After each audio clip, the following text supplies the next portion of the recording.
السلام علیکم ورحمۃ اللہ وبرکاتہ۔ نحمدہ ونصلی علی رسولہ الکریم، اما بعد فاعوذ باللہ من الشیطان الرجیم، بسم اللہ الرحمن الرحیم۔ یا ایھا الناس انا خلقناکم من ذکر وانثی وجعلناکم شعوبا وقبائل لتعارفوا ان اکرمکم عند اللہ اتقاکم ان اللہ علیم خبیر۔ صدق اللہ العظیم۔ اللہ رب العزت نے پوری انسانیت کے لیے اس پوری کائنات کو پیدا کیا اور آسمان و زمین اور اس کے درمیان جو کچھ ہے اس کے بارے میں اللہ نے کہا کہ سخر لکم ما فی السماوات و ما فی الارض، کہ جو کچھ آسمانوں اور زمین میں ہے وہ سب کچھ تمہارے لیے، تم انسانوں کے تابع اللہ نے کر دیا ہے، تمہارے کام میں لگا دیا ہے۔ عربی میں تسخیر کہتے ہیں کسی کو کسی کے تابع کر دینا، کسی کے کام میں لگا دینا۔ اور انسان کو کس کام میں لگایا وہ اللہ نے قرآن میں بتایا کہ ما خلقت الجن والانس الا لیعبدون، کہ انسان اور جنات کو اس لیے پیدا کیا ہے تاکہ وہ اللہ کی عبادت کریں۔ اور عبادت کہتے ہیں بندگی کو، پرستش کو، کہ زندگی کے ہر عمل کو اللہ کے حکم کے مطابق انجام دینا۔ آج یہ انسان اللہ نے اس کو پیدا کیا اور مختلف رشتے بنائے، آپس میں مختلف تعلق بنائے، مختلف خاندانوں اور قبیلوں اور برادریوں میں تقسیم کیا، اور یہ ساری تقسیم اللہ نے خود کی ہے، یہ قدرتی تقسیم ہے۔ سورہ حجرات کی جو آیت نمبر 13 ابھی شروع میں تلاوت کی، اس میں اللہ تعالیٰ نے یہی سمجھایا، یا ایھا الناس انا خلقناکم من ذکر وانثی، اے لوگو ہم نے تمہیں ایک مرد اور ایک عورت سے پیدا کیا، وجعلناکم شعوبا وقبائل، اور ہم نے تمہیں مختلف قبیلوں، مختلف خاندانوں میں بنایا، لتعارفوا، تاکہ تم ایک دوسرے کو پہچانو۔ یہ بھی اللہ نے مقصد بتایا خود۔ لیکن انسان سے یہ غلطی ہو گئی کہ اس انسان نے ان قبیلوں، برادریوں اور زبانوں اور رنگ اور نسل کی تقسیم کو، اس کو عزت اور ذلت کا معیار بنا لیا۔ یہ غلطی ہو گئی، اور ہمارے معاشرے میں بھی بسا اوقات بعض لوگ یہ قبیلوں اور برادریوں کی تقسیم کو بالکل ہی نہیں مانتے، اور بعض لوگ عزت اور ذلت کا معیار ہی ان چیزوں کو بناتے ہیں۔ یہ دونوں انتہائیں قرآن حکیم کے مطابق غلط ہیں۔ بس اوقات جب آپس میں رشتے ہوتے ہیں تو رشتہ طے کرتے وقت پوچھتے ہیں کہ جی آپ کی ذات کیا ہے، برادری کیا ہے، تو جواب میں بڑے قابل پڑھے لکھے لوگ جواب میں کہتے ہیں کہ جی مسلمان سمجھ کے آپ نے رشتہ دینا ہے، لینا ہے تو شادی کر لیں، اور اگر ذات اور برادری کی بنیاد پر آپ نے رشتہ کرنا ہے تو مہربانی کریں، ہماری طرف سے معذرت۔ بہت سختی کرتے ہیں بعض حضرات۔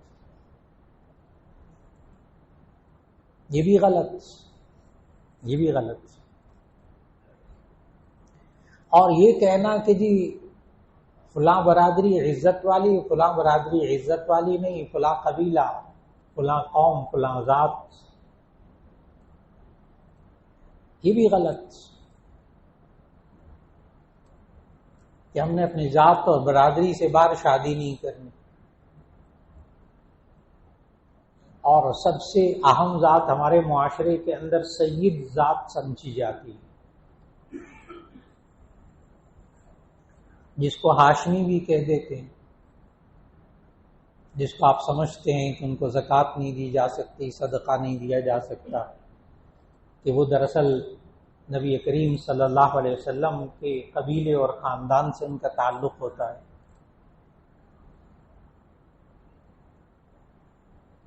نبی کریم صلی اللہ علیہ وسلم کہ اپنی نرینہ اولاد، اپنے بیٹے پیدا ہوئے، عبداللہ بھی، طاہر بھی، ابراہیم بھی، لیکن وہ بڑے ہونے سے پہلے انتقال کر گئے، اور اللہ نے نبی صلی اللہ علیہ وسلم کی نرینہ اولاد سے آگے نسل نہیں چلائی، اور سورہ احزاب میں باقاعدہ اللہ نے واضح الفاظ میں فرمایا کہ ما کان محمد ابا احد من رجالکم ولکن رسول اللہ وخاتم النبیین، کہ محمد صلی اللہ علیہ وسلم تم میں سے کسی کے باپ نہیں ہے، کسی مرد کے باپ نہیں، ولیکن رسول اللہ وخاتم النبیین، لیکن اللہ کے رسول ہیں اور آخری نبی ہیں۔ اور نبی صلی اللہ علیہ وسلم کے پھر خاندان سے جو آگے مردوں میں نسل چلی ہے وہ بنو ہاشم ہے، جن کو سید کہا جاتا ہے، اور وہ 5 افراد ہیں جو محدثین نے لکھا کہ جن سے آگے بنو ہاشم کی نسل چلی، ان سے اگر کوئی تعلق رکھتا ہوگا تو اسے سید کہا جائے گا، اسے ہاشمی کہا جائے گا۔ حضرت علی کرم اللہ وجہہ، حضرت عباس،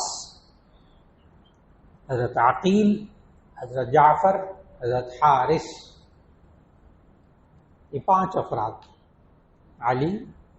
عباس، عقیل، جعفر، حارث، ان 5 افراد سے آگے پھر جو نسل چلی وہ بنو ہاشم سے تعلق رکھتی ہے اور اس کو سید کہا جاتا ہے،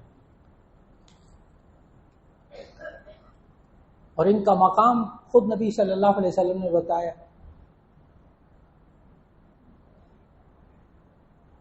صحیح مسلم کی حدیث کے نبی صلی اللہ علیہ وسلم نے فرمایا لا تحل الصدقۃ لمحمد ولا لآل محمد صلی اللہ علیہ وسلم، کہ زکوٰۃ اور صدقات محمد صلی اللہ علیہ وسلم کے لیے اور آل محمد کے لیے حلال نہیں ہے، اس لیے نبی صلی اللہ علیہ وسلم خود بھی زکوٰۃ اور صدقہ نہیں کھاتے تھے۔ اور عجیب بات عرض کروں کہ نبی صلی اللہ علیہ وسلم، آخری نبی صلی اللہ علیہ وسلم کی یہ والی نشانی کہ آپ صدقہ اور زکوٰۃ نہیں کھائیں گے اور ہدیہ کھایا کریں گے، یہ گزشتہ آسمانی کتابوں میں نبی صلی اللہ علیہ وسلم کی نشانی موجود تھی۔ حضرت سلمان فارسی رضی اللہ تعالیٰ عنہ جب ایمان لائے تو اس سے پہلے وہ مختلف پادریوں کے پاس، بنیادی طور پر یہ پارسی تھے، مجوسی، آتش پرست، فارس میں رہتے تھے سلمان فارسی، بعد میں عیسائی مذہب قبول کر لیا، اس وقت تک نبی صلی اللہ علیہ وسلم تشریف نہیں لائے تھے۔ نبی صلی اللہ علیہ وسلم کی پیدائش سے تقریباً 70-80 سال پرانا،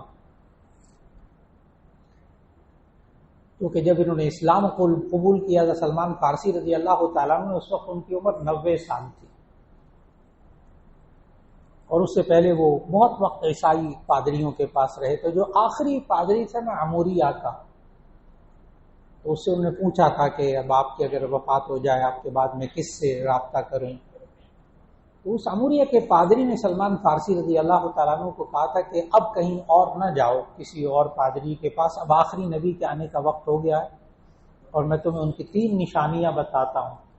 حدیث میں موجود 3 نشانیاں حضرت سلمان فارسی خود بیان کرتے ہیں۔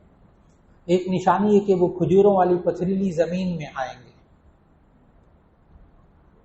نمبر 2 نشانی کہ ان کے دونوں کندھوں کے درمیان مہر نبوت ہوگی، اور تیسری نشانی یہ کہ وہ صدقہ نہیں کھائیں گے، وہ ہدیہ کھائیں گے۔ سلمان فارسی رضی اللہ تعالیٰ عنہ مکے سے سفر کرتے ہوئے کہیں مدینہ یثرب میں پہنچے، اور پھر وہاں جو باتیں پیش آئیں تو سلمان فارسی خود آئے نبی صلی اللہ علیہ وسلم کی خدمت میں، وہاں قباء کے علاقے میں، یہودی کے ہاں تھے، تو دیکھ لیا کہ آخری نبی ہونے کے جو انسان دعویٰ کر رہے ہیں وہ کھجوروں والی پتھریلی زمین میں آئے ہیں۔ پھر دوسری نشانی یہ بھی دیکھنے کے لیے صدقہ کھائیں گے یا ہدیہ کھائیں گے، کہ ایک دن کھجوریں لے کے پہنچ گئے نبی صلی اللہ علیہ وسلم کی خدمت میں، اور کہا کہ اللہ کے رسول یہ آپ قبول کیجئے۔ نبی صلی اللہ علیہ وسلم پوچھا یہ کیا ہے؟ تو کہنے لگے صدقہ ہے۔ کہنے لگے ادفعها فإنا لا نأكل الصدقہ، اسے ہٹا دو، ہم صدقہ نہیں کھاتے۔ اگلے دن پھر کھجوریں لے کر گئے اور جا کر پیش کی، تو نبی صلی اللہ علیہ وسلم نے پوچھا کیسی کھجوریں؟ کہا یا رسول آپ کے لیے ہدیہ ہیں۔ تو نبی صلی اللہ علیہ وسلم نے فرمایا ہاں دسترخوان بچھائیے، سب کھائیں گے۔ 2 نشانیاں ہو گئیں۔ پھر وہ گھوم کر نبی صلی اللہ علیہ وسلم کے پیچھے آئے تو کندھوں کے درمیان جو سرمئی رنگ کا گوشت ابھرا ہوا تھا جسے مہر نبوت کہتے ہیں، اس کا تذکرہ بھی گزشتہ آسمانی کتابوں میں تھا۔ آخری نبی کی جسم